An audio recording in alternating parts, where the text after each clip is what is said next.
আজ কার্তিক পূজা। কার্তিক পূজার আদি রহস্য আমরা প্রত্যেকেই জানবার জন্য চেষ্টা করি। অনেক ক্ষেত্রে তা জেনে ওঠা হয়, অনেক ক্ষেত্রে জেনে ওঠা হয় না। জানা যায় ইনি কোনো বৈদিক দেবতা নন, ইনি অতি প্রাচীন পৌরাণিক দেবতা। এনার গায়ের রং স্বর্ণ বা হলুদ বর্ণ, প্রচণ্ড রূপবান, গুণবান, তেজস্বী এবং চিরকুমার তিনি। কার্তিকের অনেক রকম নাম আছে, যেমন স্বর্ণমুখম, মারুগান, স্কন্ধ, সুব্রহ্মণ্যম ও দেবসেনাপতি। বাস্তুশাস্ত্রের পণ্ডিতগণের মতে বাড়ির ঈশান কোণে এই দেবতার বাস এবং সেই কোণেই সমস্ত গৃহদেবতাদের রাখা হয়। কিন্তু কার্তিকের ক্ষেত্রে বলা আছে ইয়াম ইয়াম সম্মুখেনম স্থাপনাম, অর্থাৎ বাড়ির দক্ষিণ দিকে স্থাপনা করতে। এই জন্যই এনার আরেক নাম সম্মুখম। এ বিষয় জানতেন কি আপনি? কার্তিক সংক্রান্তি তিথিতে এই কার্তিক পূজা অনুষ্ঠিত হয়। কৃত্তিকা নক্ষত্রের জন্ম বলে এনার নাম কার্তিক। এনার পুজোয় অতি পছন্দের ফুল হলো রক্তকরবী ও হলুদ চম্পা এবং অপরাজিতা।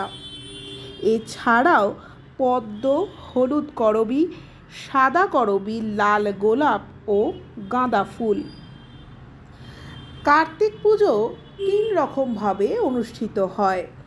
প্রথমটি ফেলা কার্তিক, দ্বিতীয়টি কাঠামো বা বারোয়ারি কার্তিক, আর তৃতীয়টি বাৎসরিক কার্তিক। প্রথমে আসি ফেলা কার্তিকের কথায়। আমাদের বাঙালির সমাজ ব্যবস্থায় এই প্রসঙ্গে একটা সুন্দর নিদর্শন আছে। 80-র দশকে বাঙালির যুব সমাজে রক কালচার ছিল অত্যন্ত জনপ্রিয়। এই রক কালচারের ছেলেরা যেমন মেধাবী, সর্বজ্ঞান সম্পন্ন ও সমাজসেবী ছিল, ঠিক ততটাই বদ বুদ্ধি সম্পন্ন ছিল তারা। কার্তিক পুজোর আগেই তারা রকে বসে ঠিক করে ফেলতো কোন বাড়িতে সবে মাত্র বিয়ে হয়েছে, কে নিঃসন্তান, কে নবীন হোক আর প্রবীণ। পাড়ার কোনো ভদ্রলোকের নাকের রাগ এবং কন্যা সন্তানের পিতা এবং কোনো পরিবার ঝগড়ুটে, ব্যাস হয়ে গেল, ফেলো ভোর রাতে তাদের ঘরে কার্তিক। শেষ রাত্রে এই সমস্ত পরিবারের ঘরে কার্তিক ফেলে সবাই মিলে তাদের ঘরের দরজায় ধাক্কা দিয়ে তার নাম ধরে ডাকে এবং বেরিয়ে আসলে বিকট শব্দবাজি ফাটাতে ফাটাতে চলে যায়। এই সমস্ত দক্ষ যজ্ঞের মাঝখানে স্থানীয় লোকেদের ঘুমের 12টা তো বাজেই, ভোর রাত থেকে সকাল পর্যন্ত শুরু হয় ঝগড়াঝাঁটি, চিৎকার, চেঁচামেচি। এরপর যারা কার্তিককে ঘরে বরণ করে নেয় তাকেই ফেলা কার্তিক বলা হয়, এবং যারা বাইরে সরিয়ে দেয় সেই সমস্ত রকের ছেলেরা তাকে রকে নিয়ে আসে, সাজিয়ে গুজিয়ে পথ চলতি মানুষের থেকে চাঁদা তুলে তাকে বাপমাহীন আখ্যা দিয়ে পুজো করে। সেটাই কালক্রমে বারোয়ারি পুজো নামে পরিচিত হয়। এরপর অনেকেই অর্থনৈতিক সমৃদ্ধশালী, ব্যাধি নিরাময়, সাহসী এবং বলবান হওয়ার জন্য বাৎসরিক পুজোর ঘরে আয়োজন করে এবং একেই বাৎসরিক বলা হয়।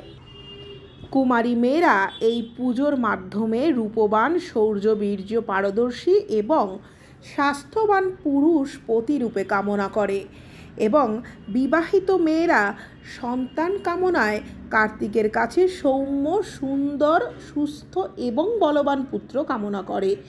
কার্তিকের জন্ম বৃত্তান্তে এবার চলে আসি।